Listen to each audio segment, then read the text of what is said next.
continue now getting more reaction on the passing of His Majesty King Goodwill Zwelithini as a custodian of African culture. I'm joined now by Zulu historian Mbuso Khoza. Sawubona Baba Khoza, thank you very much for joining us this afternoon. Perhaps let's start with the history of the Zulu nation, as well as the lineage of where it all started from, leading up to King Goodwill Zwelithini. Yes, as we all know, that the history of the Zulu people can be traced as far as the times of Umnguni, the first Umnguni, who is the father to Amaswati, Amakhosa, as well as Amandebele. But later there was a man by the name of Uluzmane, Ulbololenja, up to Umalandela, who is a father to Ukwabe and Uzulu. So those were two sons. Because Ukwabe was an heir, but the favorite was Uzulu, the younger son.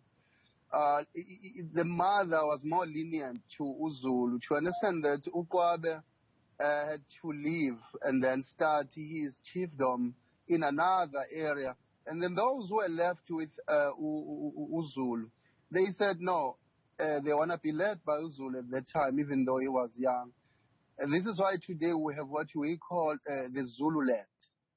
When you go to the north of what you call the province of KwaZulu-Natal. And then the lineage, to save time, continued after Uzulu and Ngwabe. We had people like Ujama, Undaba, Upunga, Umageba. And then King Shaka came after Ujama, who is a son, who is a father to Usenzanga Khona. But Usenzanga Khona is a miracle child, because the daughter, Umkaba, is the one who went to speak to a beautiful lady of the Sibia clan, Umtania, to come and be with her father. That's how Usenzanga Khona was born, because King Jama said, that was more like of an affirmative action within the Zulu kingdom. And then after King Shaka, he was assassinated by his brothers, Umshangane, King Dingane, and Umbo Pakastai. And then later King Dingane took over. Then he did not have good time as a king, because the Afrikaners were on his case, because he killed them the other time. Then King Bande took over. He was the longest king to serve the Zulu nation, and he had so many children. After King Bande, King Cetshwayo took over. King Cetshwayo is the king that fought with the English armies in 1879 up to July 4th, from January up to July the 4th. And then he passed away in Eshowe. And then his son, King Dinuzulu, took over. King Dinuzulu was also exiled to St. Helena because of his association with Ubambata Kamancinza, who was against the tax paying around that time. And then what happened? He was taken to St. Helena, as what you call an island there in Europe. And then later he was brought back. And then in 1883 there was a battle between him and his, I would say, his father, Uzibepu Gamapita of the Mandlakazi regiment. That's where. Sorry, now I'm mixing because that was Cetshwayo.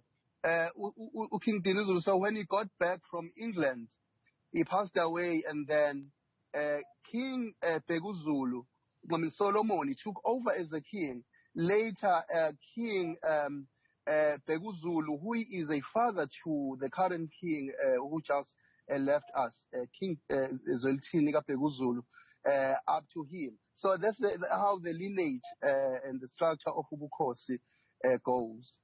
Now, talk to us as well about the role and the standing of Prince Mangosuthu Buthelezi. He is related to the king and is also Prime Minister of the Zulu nation. What is their relationship? Prince Mangosuthu Buthelezi is a son of Princess Magogo, who is a daughter of King Dinuzulu. His greatest ancestor was a prime minister during the Battle of 1879 between the English and the British Army, Umnyamana Gangangelele. And also his greatest ancestor, Umkhandumba, who is a father to Umatole Buthelezi, also fought in the Battle of Isandlwana. So now Princess Magogo was asked to get married to Inkosi Umatole as means to continue with the relationship that the Zulu kingdom had with the Buthelezi clan, Osondia, around that time. So now, when Princess Magogo gave birth to Prince Mangosuthu Buthelezi, I think it was intrinsic of him to become a prime minister of the Zulu nation as it stands today, because of his contribution again in building this particular kingdom. If you read history, Ulundi or Ondini were on the 4th of July. Yes. We're going to take a quick break and then continue with our conversation with Mbuso Khoza as we go down the pages of history about the lineage of the late King Goodwill Zwelithini, as well as the heritage of the Zulu nation. We'll be right back. We continue now our conversation with a Zulu historian and a really custodian of African culture on the passing of the late King Goodwill Zwelithini. We are joined once again by Zulu historian Mbuso Khoza.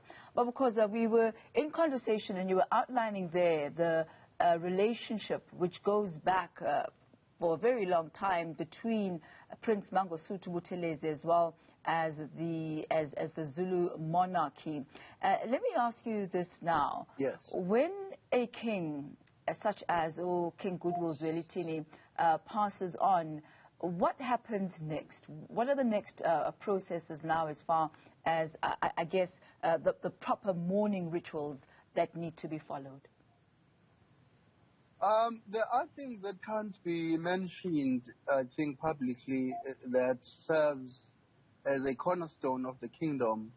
But all I can say, what is expected at this stage is we all need to calm down, ukuzotha, and wait for the proceedings and for all the preparations of his day where he will be laid to rest.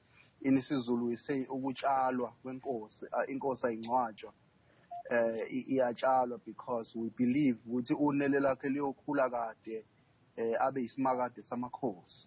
So we shall wait on the royal household to lead us as the Zulu nation on to what's going to happen next. For now, all we can do is to pay tributes to our king. If you could talk to us as well about the role that King Goodwill Zwelithini played within South Africa during the days of apartheid and colonialism. There was then a breakup of the power structures within KwaZulu-Natal as well as the entire nation, where there was then now a traditional leader as well as a political leader.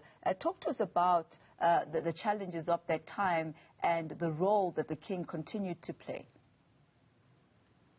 It was not easy when that happened, because when you are indigenous people in your own land, and then there are new structures such as now you have to have a parliament, you have to have a mayor in a town, and there is Inkosi on the other hand, and there is Induna on the other hand.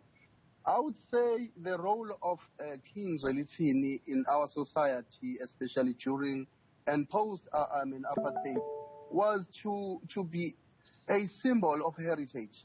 When we think of who we are as the Zulu people, he is an evidence to us that we indeed we do have beautiful history, we do have heritage in our country.